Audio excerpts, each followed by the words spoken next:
Good afternoon, everybody. Welcome to Samvaad-Talks. We are back after a short break. So we are starting the theme on medical AI today.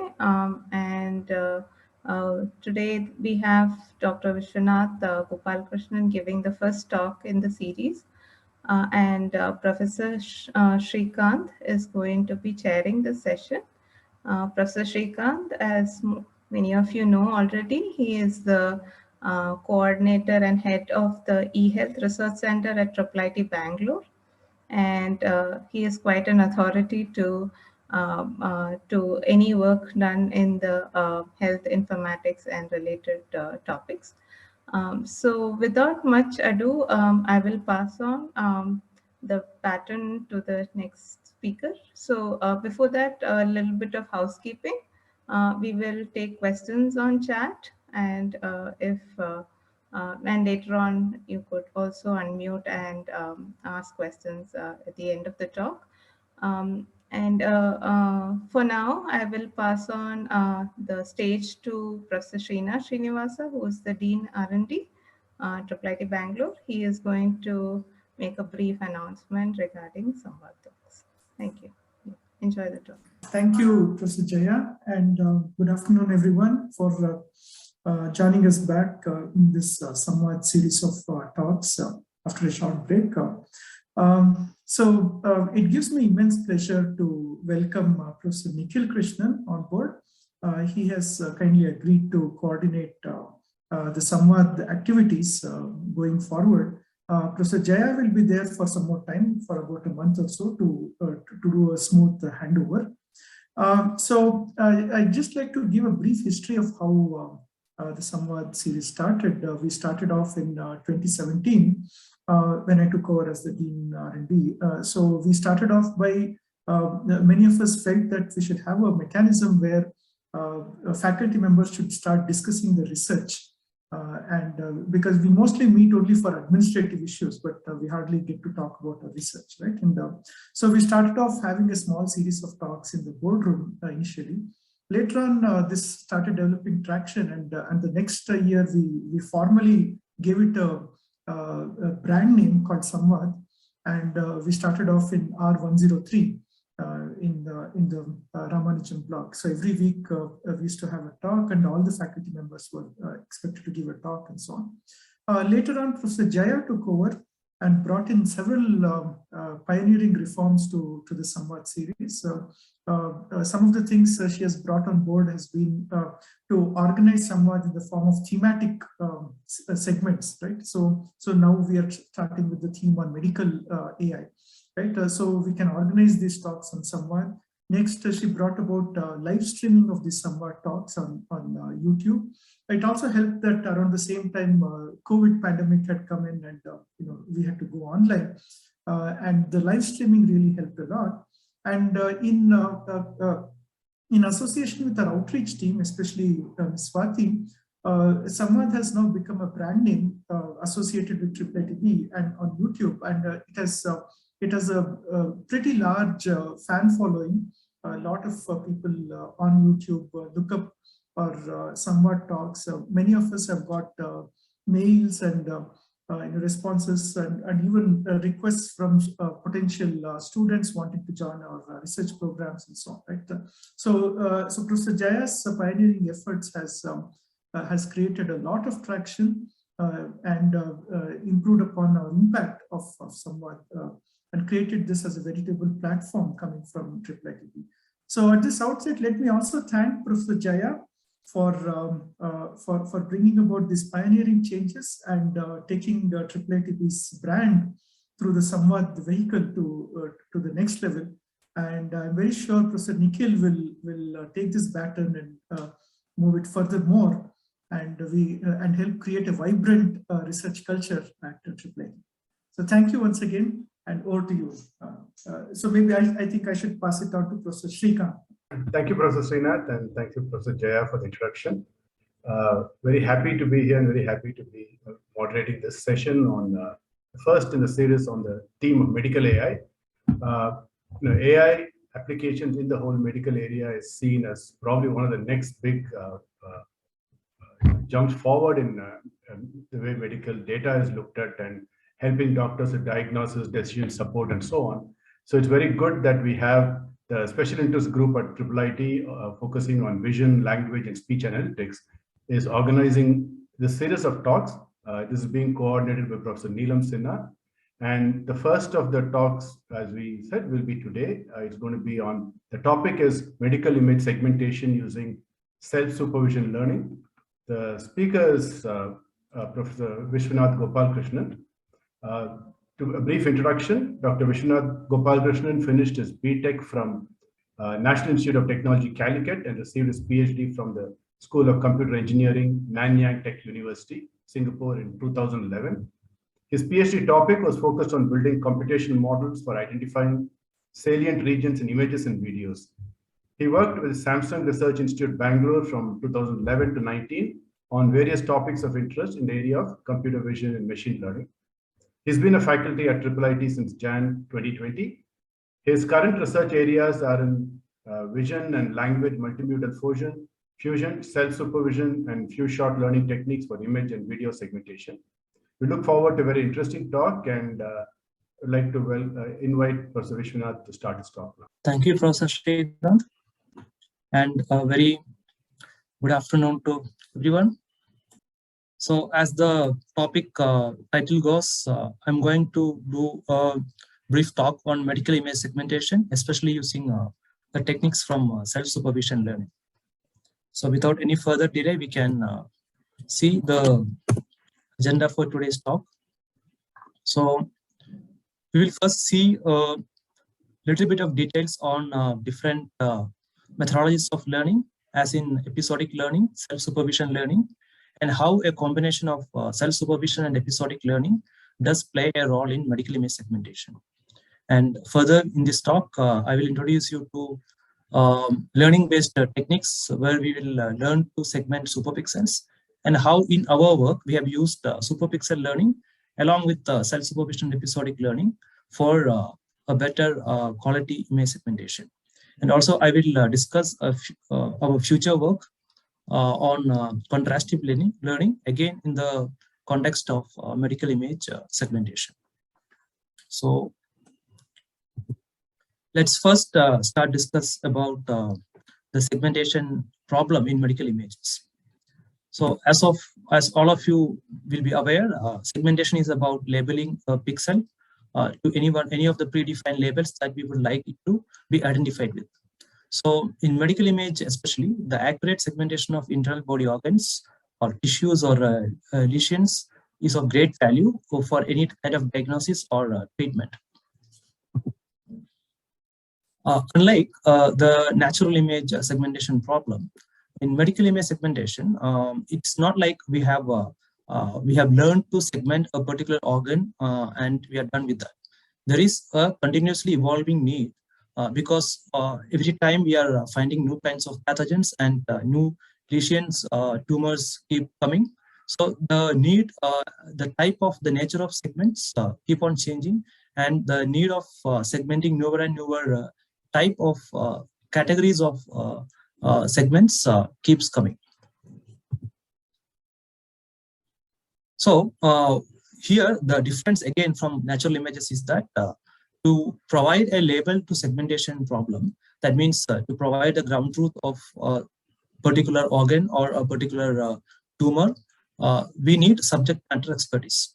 Unlike in natural images, where any layman can identify a natural object like a flower or animal, here the expert can only identify and give the correct ground truth. So this is actually leading to the need of learning to segment with less annotations. So that means that the available medical data, we have very less medical data that has ground truth segmentations. But we have a large pool of unlabeled medical data, especially whenever there is a mass health emergency situations coming. We get this large pool of unlabeled medical data. And then learning to automatically segment for or looking for a particular type of structure inside a medical image data like a CT scan or an MRI scan, it becomes all the more critical under, suppose it has to be done under a severe time constraint scenario, and we don't have that much of labeling available, or there is not much of expertise to label out in thousands of images. With whatever is available, with whatever whatever available segmentation ground truth, can we learn to segment those similar structures on the unlabeled medical image data? So this problem becomes all the more critical in the case of, in the times of any kind of mass health emergencies that we have been experiencing in the past 2 years. So in this context, I am going to discuss the segmentation problem in medical images. So here we are particularly looking at the problem where we have very few annotations. So we have annotations of maybe a part of the body organ, and with very few annotations, how can we learn to segment this similar organ, the structures on unlabeled medical image data? So before, so in the context of annotating or learning to segment under limited labels, or it is also known as few shot segmentation, we need to understand what is episodic training. So episodic training, the method of training is specifically designed to learn to perform a task whenever there are few labels available. So to give you a brief overview of episodic training, here is a case of identifying the label on a given image. It's an image classification problem. So here what you can see is that there are many training tasks. So what we call as episodes. So in each training task, a specific set of support images and a query images is given. So the support images have labels. So here we have three labels here. There is a cat, a sheep, and a pig image. And the query has, there is no label in the query. And our job is to learn a classifier so as to look at the support images and learn what a cat looks like, and to predict on the query whether this image is of belonging to a pig, a sheep, or a cat.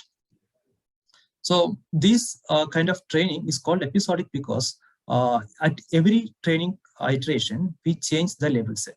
So the training task 1, the network learns to look at these support images, and the support images has labels also, and learn to predict on the query images which of the classes the query belongs to. And in the next episode, the network remains the same. The weights are the weights. We start the weights from where we have stopped in the previous episode, but now the labels change. We change to a different set of images and labels, and again the same process continues. The support set is given with the labels, and the query set is used to predict the labels based on the information on the support set. So this process keeps on continuing for many episodes, and what we are expecting or hoping is that the network is learning a task of learning to predict by looking at a very few set of labeled examples. And given a new query set, it is able to predict based on the cues it can extract from the support set.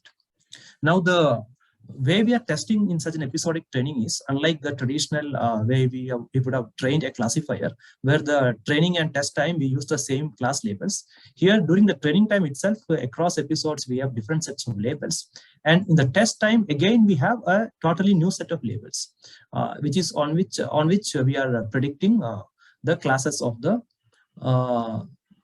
query set.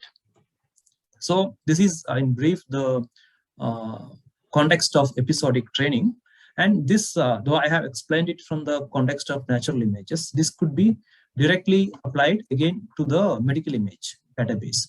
For example, here I am showing you an example case where we have a medical image database. Now the problem shifts from the classification to segmentation problem. We have these are abdominal scans, there are MRI and CT scans, and the segmentation ground truth is given for various body parts. So anatomical parts like left kidney, right kidney, spleen, liver are all annotated here. And the problem statement here is to suppose we are using a network to learn to segment these body parts like liver, spleen, and spine. Spleen, sorry, I think it was a mistake. So we are we are learning to segment these parts while during this episodic training.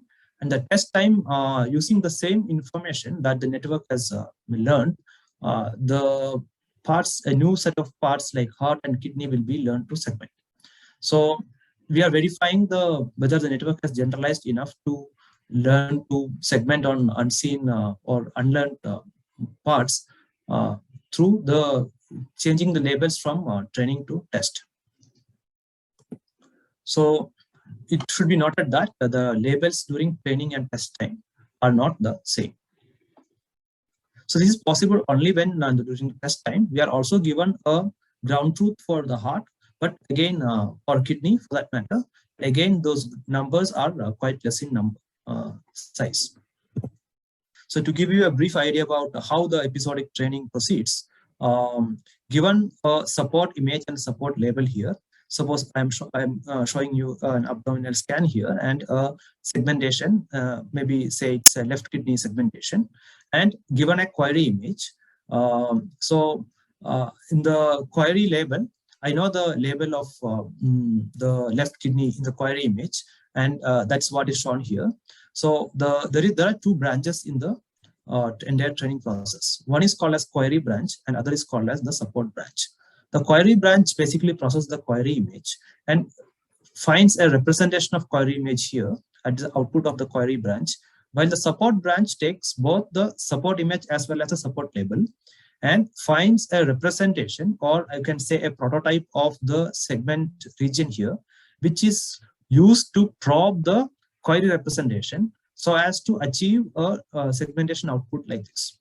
So at the output, again, we have the query label, and that label is used to verify the goodness of our prediction. And again, some kind of cross entropy loss is used to back propagate and learn these query branches and the support branches.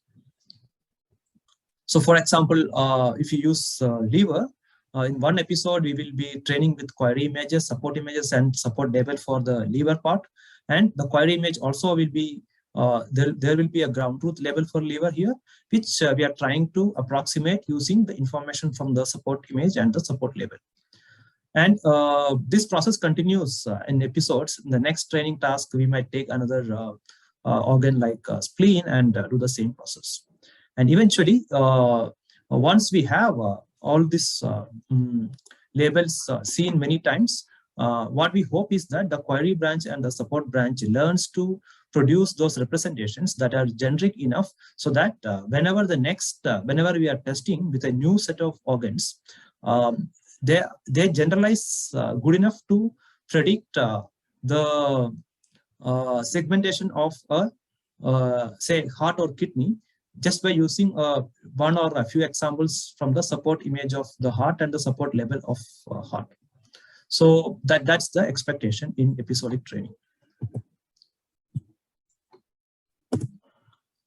So coming to self-supervision learning, now the problem with episodic training is that we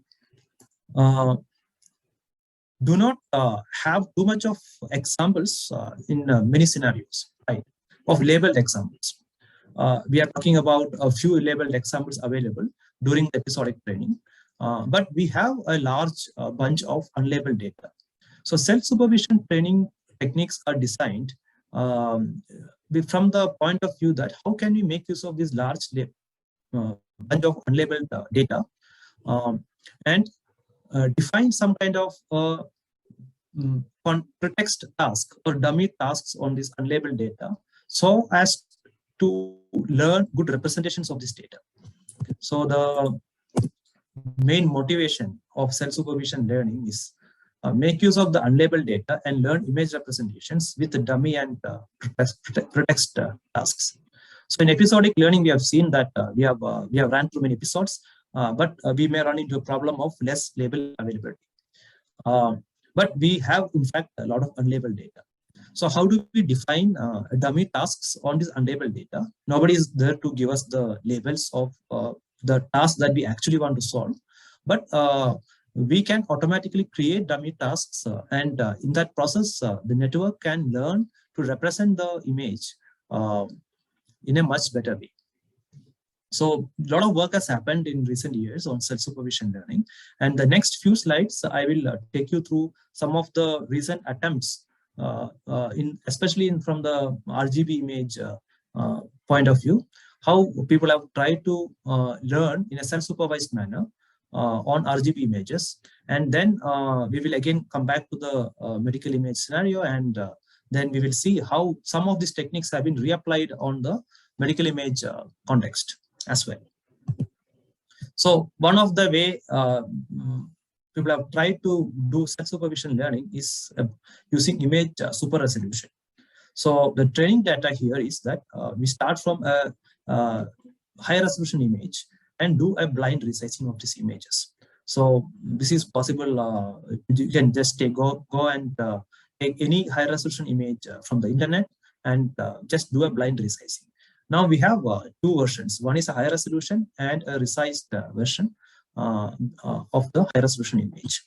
And here, what we are trying to do is that from the low resolution image, the resized version, learn a generator, which like again a GAN-like setting, where we are trying to predict the high resolution of the low resolution, while we have the actual here, and we again use a discriminator to differentiate between the real and the fake images here.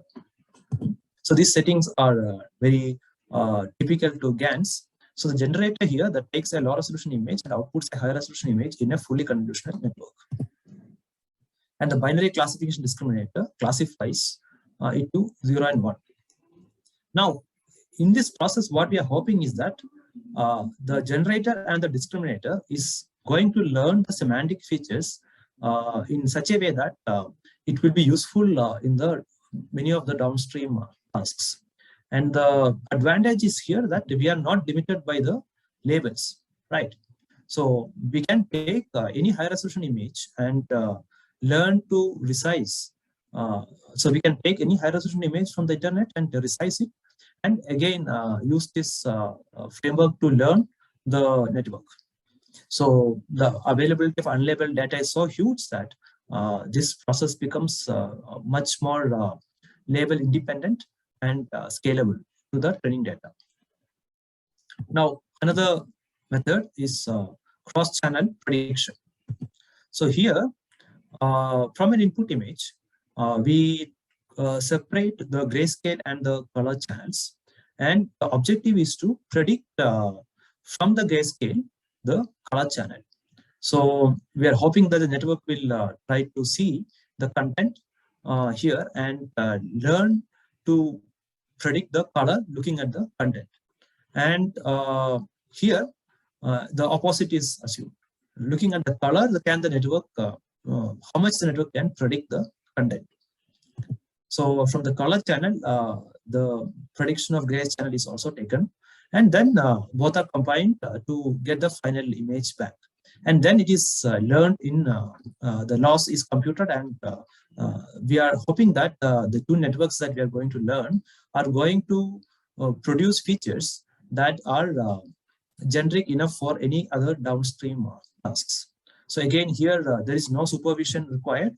We can just take any image, just do a blind color and gray separation, and we have the label expected here. That's a color that's what we have created here, and the label here is the gray. That's also we have created.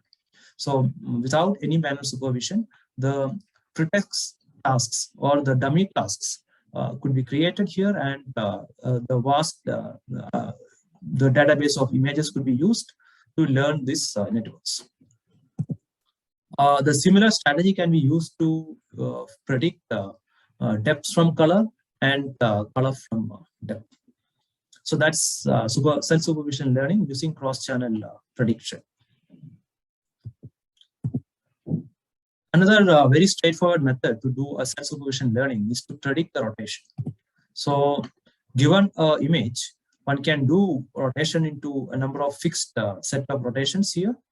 So here we are rotating to 4 separate angles here, 0, 90, 180, and 270. And the network should look at the input image and try to predict the rotation angle.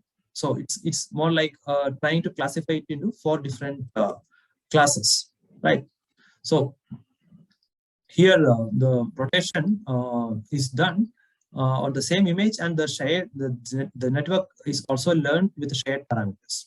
So again, the hope is that the network will see the input image and would have learned the semantics and the structure of the image so that it can predict the class of rotation without having any other supervision involved.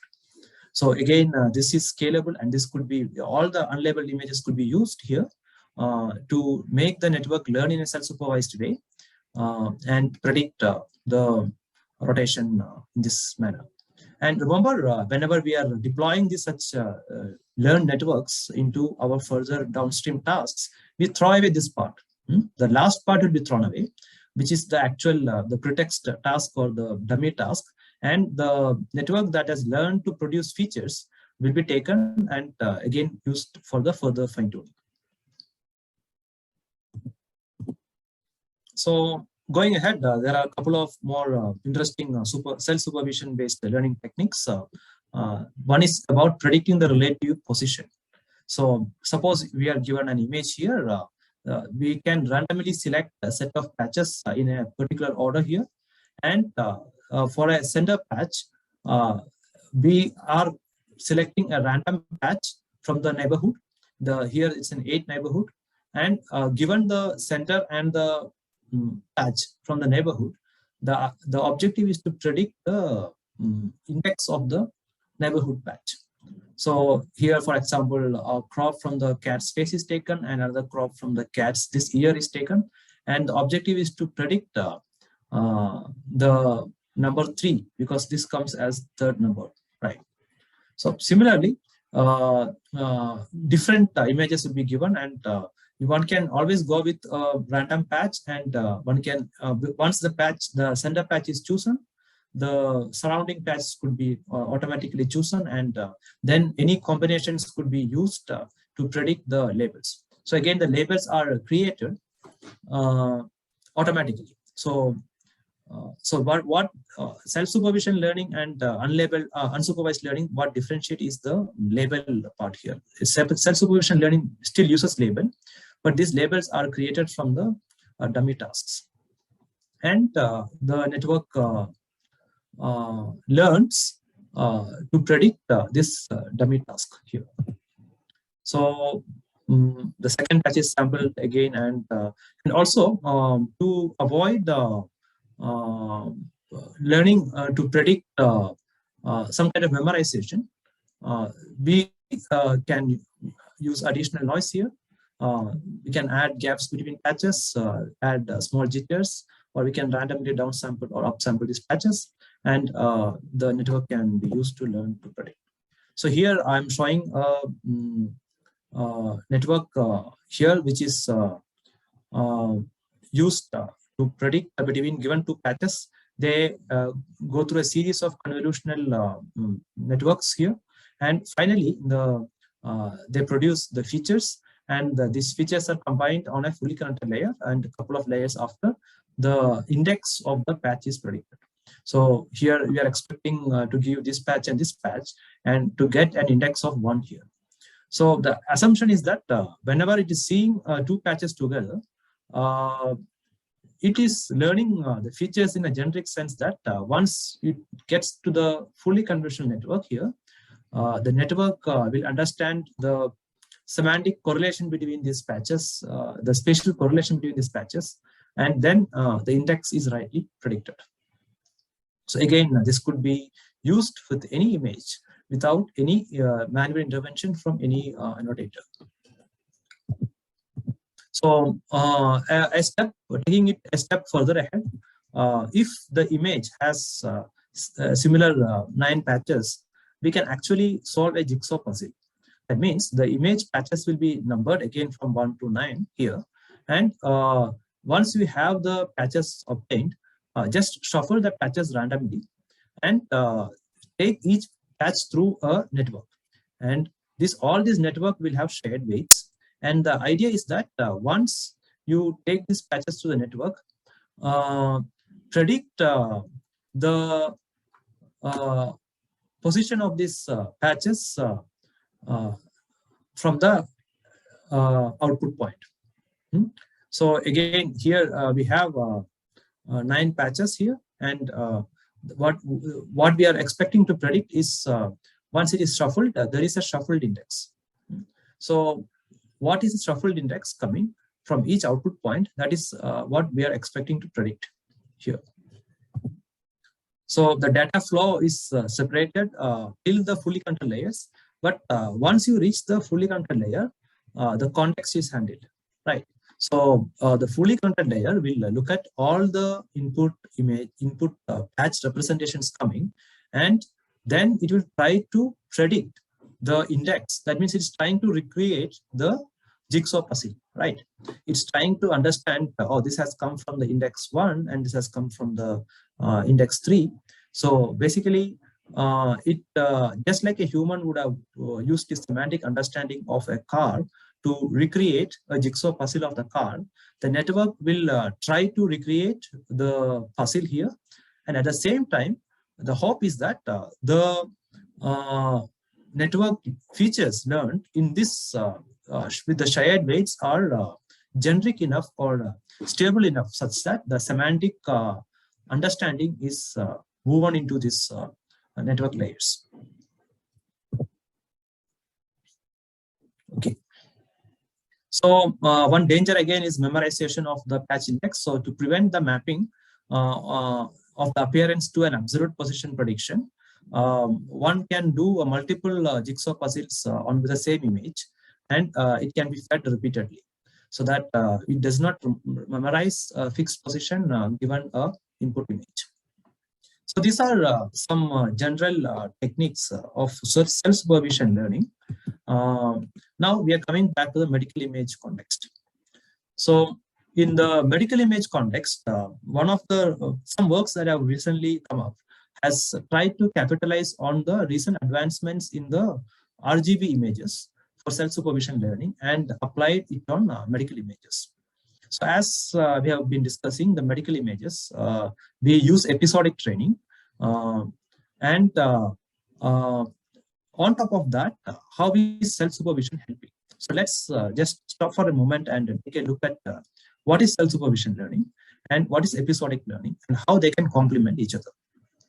So self-supervision learning's objective is to learn the intermediate representation of any image with a set of pretext tasks or dummy tasks. So assumption is here, the learned representation carry semantic or structural meanings beneficial to a variety of practical downstream tasks. Excuse me. So in episodic learning, what was the objective? Learning to perform a tasks through episodes across different label spaces. So here the focus is to perform a task. The task could be a segmentation given a few set of ground truth images. And again, we are making an assumption here that the task learning generalizes across episodes, and the task learning is independent of the specific set of labels used in every episode. So we would have used different labels in different episodes, like a liver segmentation, one episode, and spleen segmentation, another episode. But what we are hoping is that looking at the support image and the support label, the network is going to generalize, learn the task in a generic manner. While here we are defining many pretext tasks and hoping that the network is going to learn a representation which will capture the semantic or structural meanings. So as you can see that self-supervision learning is designed for situations where we have unlabeled data, while episodic learning is designed for situations where we have less labels for data. So using self-supervision inside episodic learning is very compelling for these reasons. self-supervision and episodic learning can complement each other. One is feature learning with pretext tasks, while the other is task learning.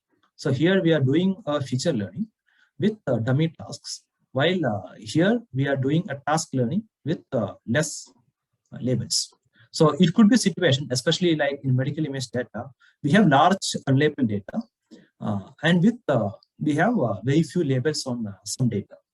So how to capitalize this large unlabeled data? We should look on to self-supervision learning, while we should use episodic learning to learn from the less labels.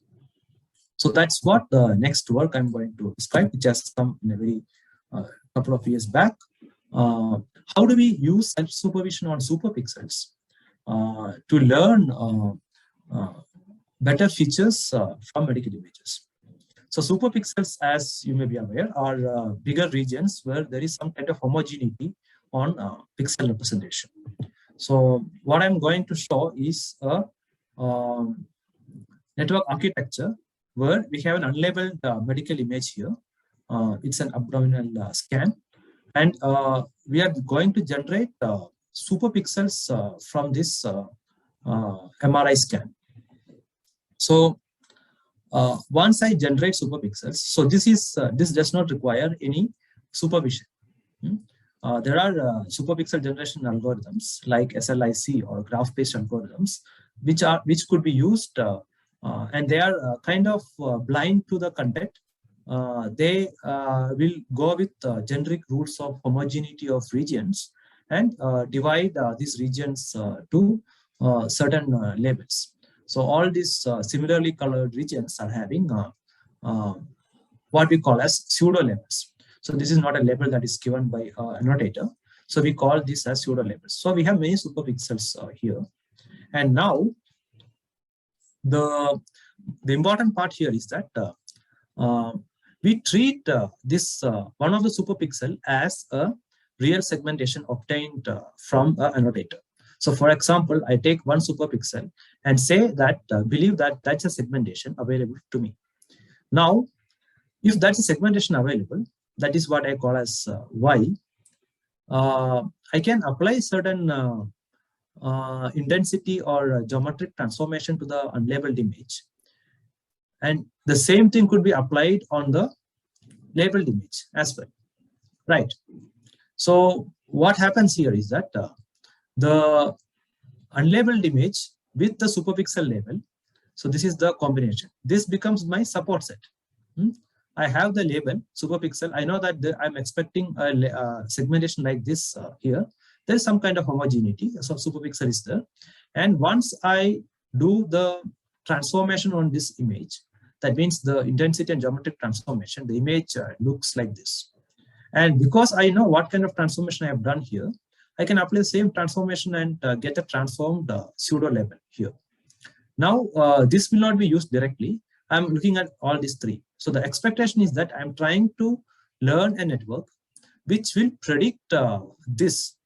So I'm trying to predict the transformed label at the ground truth, at the output. And this could be driven by the laws because I am already knowing the ground truth I'm expecting, right? So this ground truth, which is the label that is transformed, will be driving the loss here, and the network will be learning. And in this setup, we can actually do a lot of learning with a very large availability of large medical image data without any labels. You can just apply a superpixel algorithm here and keep on picking up superpixels, and then apply this kind of intensity and geometric transformations, and then use a network to predict the transformed superpixel, the output. Now, I'm just formalizing the whatever we are doing to these equations here. So we have support set. The xi's are the input unlabeled images, and the yi is the superpixel that I have selected from the first image. And so it's a binary mask here.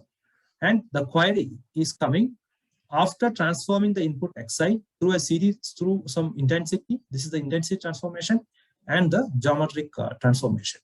And we also have the label image here, that's the binary mask here, which do not actually go through intensity because it doesn't make sense to take the label and change the intensity, right? So it only goes through the geometric transformation.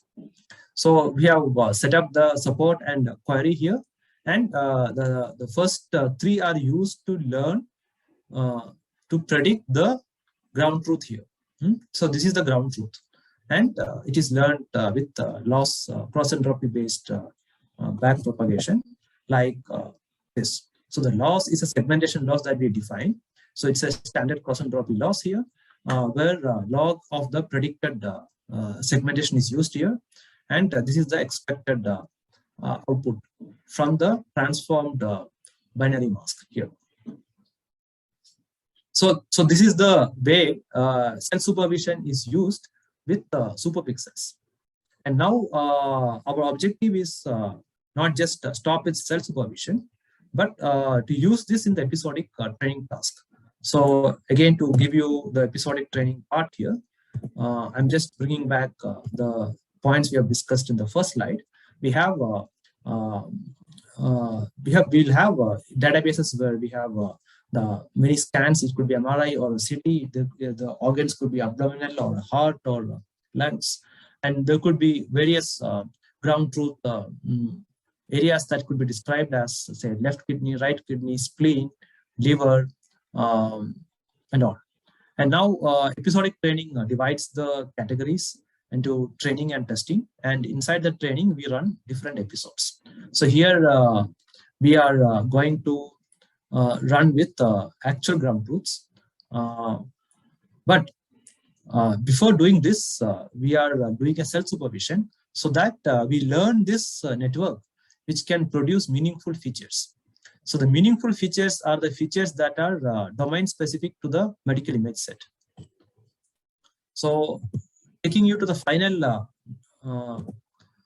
episodic training network that has been proposed in the paper, ECCV paper that was published in 2020 is this. So here again, it's the similar network architecture that uses a support branch and a query branch. And now we are talking about not the superpixels, but the actual labels here. So support image comes with the support label here. And the feature extractor here is the one that has actually been trained on the self-supervision learning using superpixels. So the feature extractor is now a much better feature extractor because it has learned to produce better features using self-supervision learning. Similarly, query image also has a feature extractor. And after that, what we are doing here is standard way of pooling to predict, to have some kind of foreground prototypes for the support image. So using this label information, you can actually pooling the features of the features from the feature map of the particular label, and use that pooled feature vectors as prototypes of understanding the foreground part. Similarly, the background prototypes could be similarly obtained by doing a feature pooling here. Now, why do we need this? We are going to scan these feature vectors, which are respectively foreground prototypes and background prototypes, on the query image. And obviously, they will produce their activations, and some areas will match these foreground prototypes, some areas will match the background prototypes, and based on the matching, we'll have the activations and on the query feature map, and the areas of activations on the query feature map is finally going to give you the final area of the label that would have occurred in the query image. So this is a standard episodic training setting. And what the self-supervision has achieved here is to bring in robustness to this feature extractor, where we will use the superpixel pseudo labels to train the network in a robust manner. So I'm just reiterating what I have said here. The network generates feature maps, which is the source and the query for support. Sorry, for support and query for images. And adaptive local prototype pooling here generates the ensemble of representations for foreground and background, which is used to scan the query and produce the activations as you can see here. So the prototypes are again used as references, and one can see that the similarity maps are generated here, and they can be fused and to produce the final segmentation.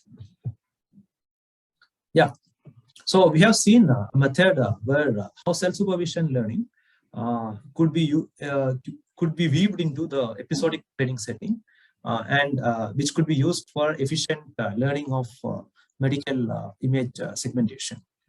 Now we take another work into picture, which is about, we talked about superpixels, right? So the superpixels here are learned in more like a blind fashion. They are not learned actually. They are produced in a blind fashion using certain heuristics like homogeneity of regions and all. So algorithms like SLIC, or there are some graph-based merging algorithms, uses some basic homogeneity principles to create superpixels. Now, there have been some works which tries to learn the superpixels. Again, those works were happened primarily on the RGB image domain. And what we have tried to do is that we looked on these certain works that has learned on the superpixels, but that has tried to learn the superpixels and apply this learning to medical image segmentation domain. And we have checked how these works are impacting the accuracy of medical image segmentation, and can this actually help? Basically, the question we are trying to ask is that if we change the superpixels here to a set of superpixels that could have been learned using a network, then can we overall increase the accuracy of the entire setting here? So to make you understand that, I'm taking you to the work of learning superpixels, again using some sort of self-supervision techniques. There is supervision also involved in this. So I will just quickly take you through that work, which uses learnable superpixel methods. So in a learnable superpixel, what we are using a network, and the hope is that the network will learn to produce the output like this, something like this, which are superpixels. But it is not coming from any simple homogeneity measure, but the network is giving you this output. Now, how do you do that? So again, there are a series of network layers here, which will finally going to produce a certain feature here. And this feature is used to do a superpixel computation in a standard fashion. So there are a set of algorithms to do superpixel computation. The most popular one is the SLIC, which is about, you have to compute this matrix, pixel superpixel association. So this matrix is an n cross m matrix where we have n pixels. So you consider all the pixels in the network, in the image, and we are assuming there are m superpixels. So each pixel will belong to superpixel with certain probability. So this matrix, once you find out and fill, you can naturally tell that which pixel belongs to which superpixels. So here, obviously, we'll start with a random association here. And we take the pixel features matrix, which is again an n cross k matrix. N is again the number of pixels, and k is the feature dimension of every pixel.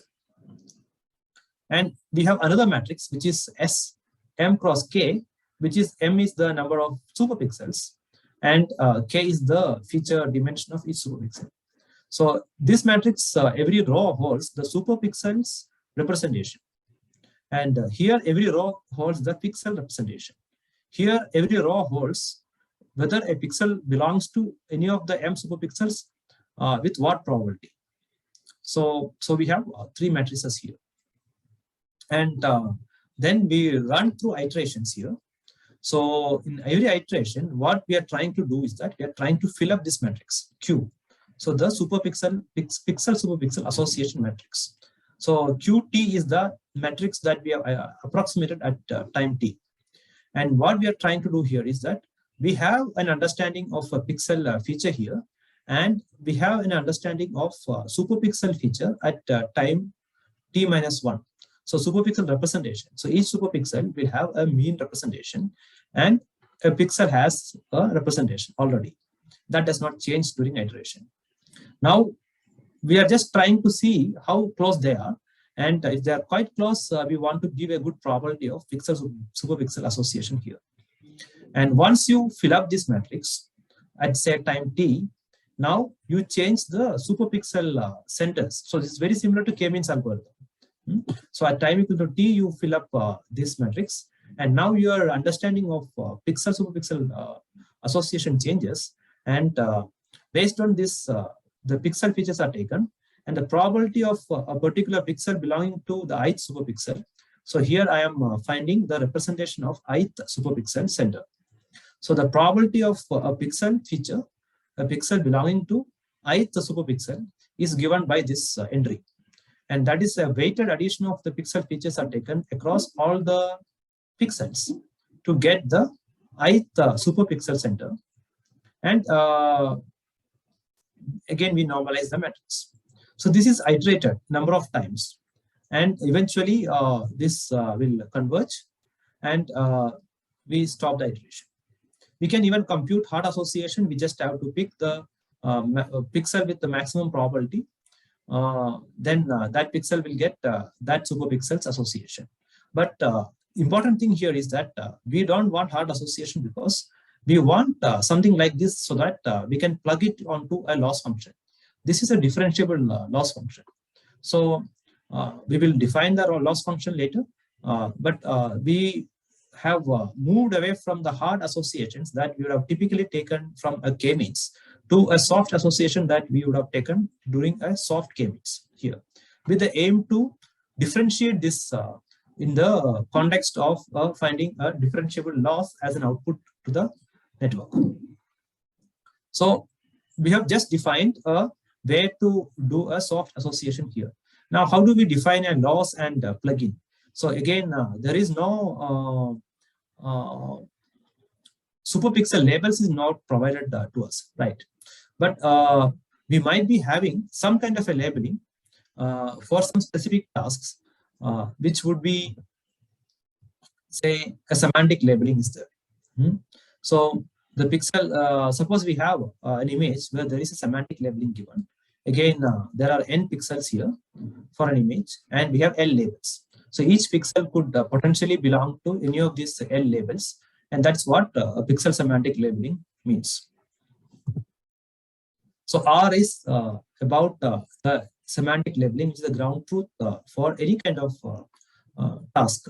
It need not be a semantic labeling, but I'm generally taking semantic labeling as example to explain out our superpixel learning algorithm. So we can actually, from R, we can compute this factor, which is nothing but a matrix of M cross L, which is superpixel to label association. So Q matrix, which is again pixel to superpixel association, is used to produce a matrix that is telling each superpixel belongs to the labels by what probability. So again, we have M rows here and L columns here. M is the number of superpixels, L is the number of columns or labels, and each superpixel will belong to any of these labels with some probability. So once we have this matrix, we are having this matrix from Q, right?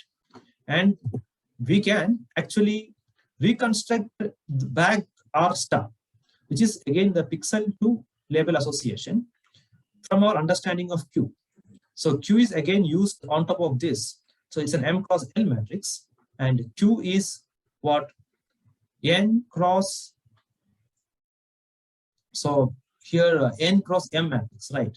So N cross M matrix acting on M cross L matrix gives N cross L matrix. So we are back here. That means we have got a reconstructed pixel association. So what we have done is that we have estimated the probability of every pixel belonging to a superpixel here using this Q matrix. And in doing so, we have estimated the probability of every superpixel belonging to these labels. And using that understanding, we are trying to reconstruct back pixel to label mapping. Okay. So R star should be close to R. If my superpixel is quite close to my my superpixel is aligning with my semantic labeling tasks. So that's the motivation of learning superpixel part here. So here, my loss function here, what I'm doing is between R and R star. I want the R star, which is a reconstructed pixel association to the labeling, should be as close as R.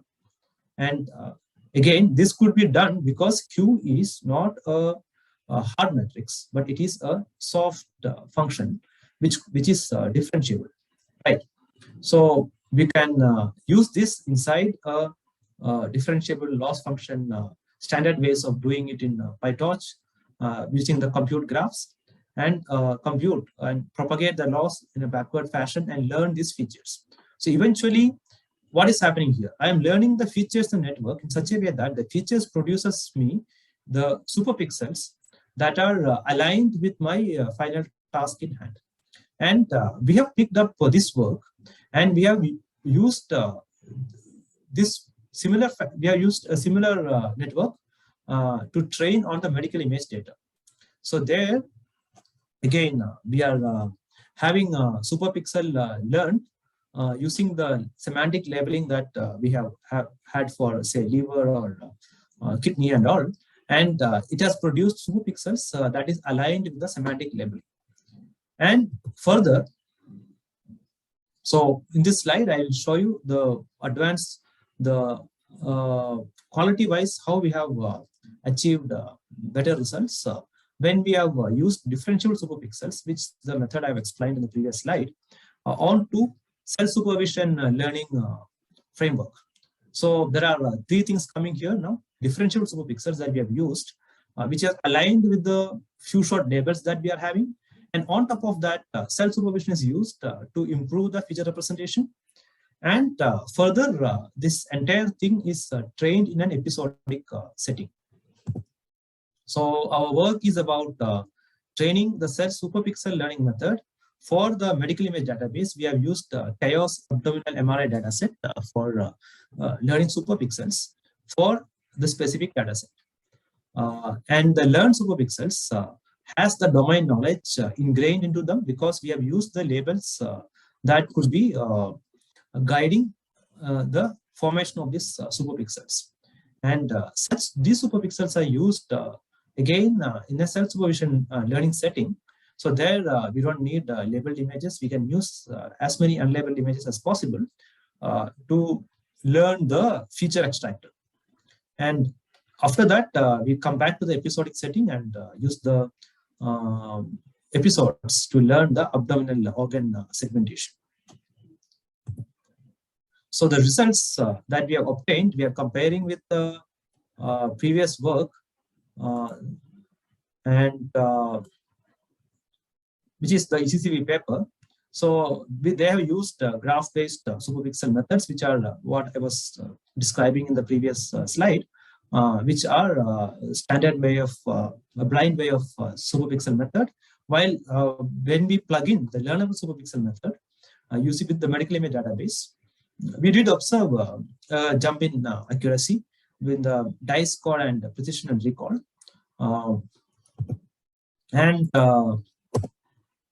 To give you subjective result, so here this is an abdominal MRI scan here, and these are the ground truth labels for different organs in the scan. And specifically, I'm just showing you the left kidney part and this paper, which uses again self-supervision as well as episodic training, obtained something like this. And when we are using learnable superpixels on top of self-supervision, our segmentation improved like this.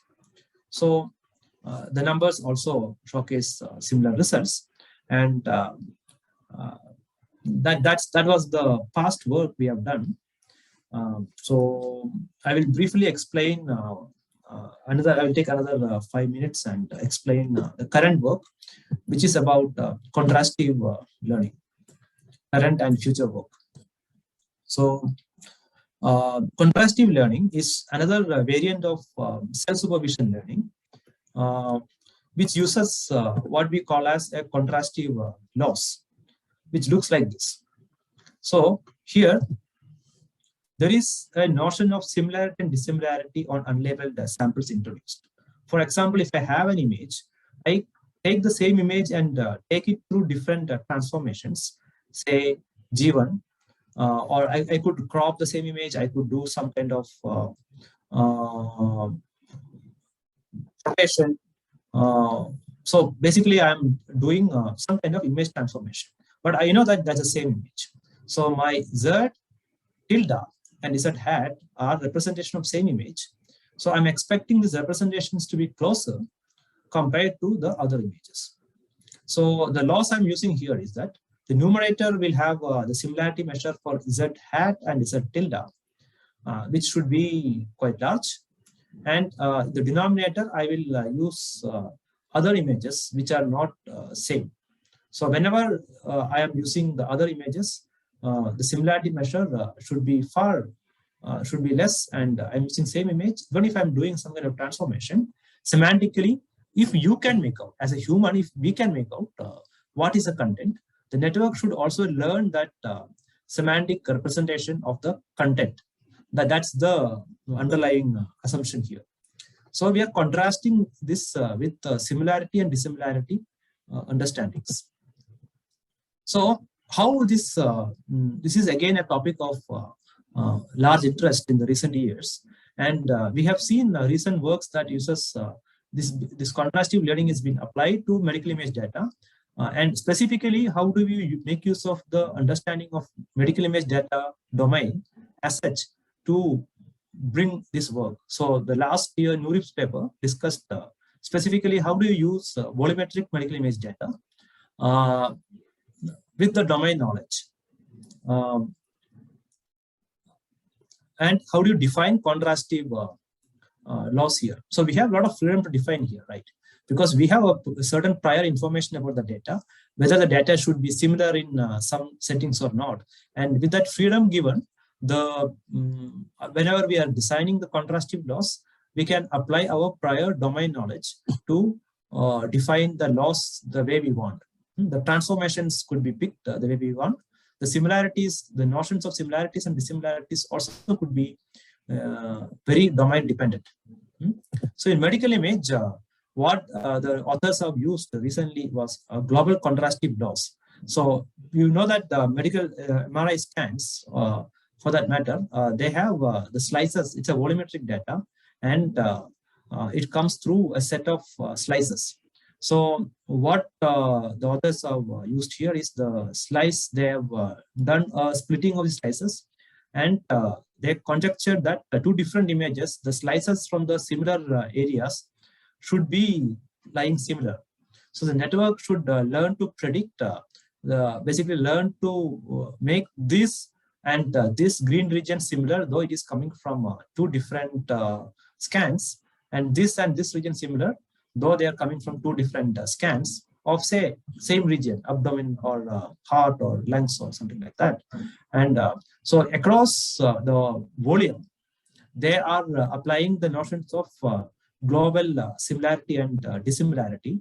And in this process, the network should learn to represent the semantic content properly.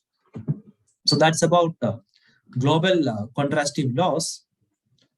And the local contrastive loss is also being used in this work, which uses again volumetric images, and it is passed through the network. And again, we have the feature maps here, and the specific regions should be similar. So locally, they should have similar structures, and that notion is brought into across volume. They remain same, but they brought a local similarity here, not splitting across volumes to define the local contrastive loss. So this has been a work in the last year, and we are working on top of it to improve this from our idea of superpixel, self-supervision learning and all. And we have been seeing improvements on top of whatever the authors have proposed. But that's a work in progress, so I'm not getting the details of that work. But I just wanted to introduce this work because contrastive learning is a very a topic of wide interest, and a lot of people have been trying many experiments on this topic, specifically because of the reason that we are given a lot of freedom to learn here. So it is not like a constrained environment of supervised learning, while the freedom is given and the prior domain knowledge do play a lot of big role here. At the same time, one can make use of the unlabeled image data as well. So with this, I would like to conclude my brief talk. Yeah, thank you. Be happy to answer any questions again. Thank you, Professor Vishwanath. Yeah, thank you. Thank you for a very interesting talk, showing a novel, innovative way to look at a big problem in medicine, which is having very little labeled data, but lots of unlabeled data. So, yeah, one question on the chat from Professor Neelam, who asks, will superpixels be meaningful for high-grade glioma, where the brain tumor region is known to exhibit heterogeneity? So superpixel notion is about homogeneity only. So how much homogeneous is the question always we try to answer. So whenever we talk of superpixels, the amount of homogeneity is some parameter that the designer has to tune. So I can, basically I'm talking about how much superpixels I want in an image. So I can have say 50 superpixels, or I can have 150 or 200. Again, based on the heterogeneous nature of the image, the superpixels could be becoming smaller and smaller. And again, the worst case is a pixel becomes a superpixel. So that's the one end of the scenario. And the entire image becomes a superpixel is the other end of the scenario. So it's not like we will always go with the same number of superpixels, but based on the complexity of the image, the number of superpixels can vary. So if it is too complex and it is too heterogeneous, what happens is that number of superpixels becomes very huge to represent with more, say, whatever the way we are defined homogeneity. And then beyond a point, it becomes same as dealing with pixels. Another question, meanwhile, is from Dr. Ramesh Kastur is, how is self-supervised learning different from autoencoders? Yeah, so autoencoders, it's similar, but autoencoders were trying to reconstruct. So here we can define a lot of auxiliary tasks. So that is one way of looking at. But self-supervised learning is a larger umbrella where many ways of defining tasks are allowed. So I can see it as a kind of coming as a subset of self-supervised learning. I had another question. Can you give some idea of the size of the data sets that would be relevant for either the episodic or the self-supervision? You said few labels. So what's the rough size of amount of data that's needed typically? So we are trying to learn using one label, just one segmentation. We, in this particular data set we have used, we have around 20 images with, so these are volumetric images. So around 20 images with segmentations marked on it. So every segmentation has a slice. So roughly you can say if you look at an image as a slice, then maybe around 500 images with segmentations we are having. But for a particular, I would say for example, a liver, we are going to have, at a time we try to learn with one segmentation. So the data set may have more, but the idea is that so the liver is something that everybody knows, but something new comes, and if there is less segmentation, so we are kind of artificially creating also this few shot in this setting. So what typically we do is the same strategy that you take a database which may be having in fact segmentations, good enough segmentations, but we create a scenario where there is less segmentation. We just pick one image and a segmentation at a time, which is called as one-shot segmentation, and then try to predict on the query image. And this could be run in many episodes. And the expectation again is episodic learning is that whenever a new task comes, a new lesion, or a new tumor, then you can just do away with one segmentation and still get a better result. One more question has come up from Anirban to Ramesh's question, I guess. Can a difference between self-supervised and autoencoders, can a difference be that self-supervised learning has labels used, whereas autoencoders are unsupervised and thus do not use any label at any step? So the labels, so autoencoders has reconstruction error driving, right? So, I mean, it's up to the way what you define as label. You need some kind of a loss driving from the output. So one can generate labels automatically without intervention of, without a manual intervention. And here we have discussed various ways to generate labels, while autoencoder is a straightforward way of doing a reconstruction error to drive the network learning. So am I getting your question? We should ask Anirban if that answers the question, I guess. Yes. Yeah. He said okay. Yes. Okay. So now another question from Sonam Kumar. Does the color space of an image affect the performance of superpixels? Color space of an image affect the performance of the superpixel? Yes. Yeah, it can affect. In my experience, it can affect. HSV space is better if there is, because it captures the color content to lesser dimensions, like towards a hue. So I have seen, when I applied Gaussian clustering, basically you can map the superpixels to clustering problem. So when I did apply EM algorithm on HSV, I have seen better results compared to RGB. And can this study be extended to a 3D version? So there might be yes, for studying spatio-temporal shapes. Yes. Yes. This could be extended in my opinion, because after all, we are looking at vectors, multidimensional vectors in some space. So it can be extended, directly extendable. Yeah. Vishwanath, there don't seem to be any more questions, so we can wind up. Thank you very much again for a very good talk, very interesting topic, and hand it back to Jaya for wrapping up the session. Thank you. Thank you for attending. Yeah, thank you, Srikanth. Thank you, Vishwanath, for a great talk. And kickstarting this theme itself.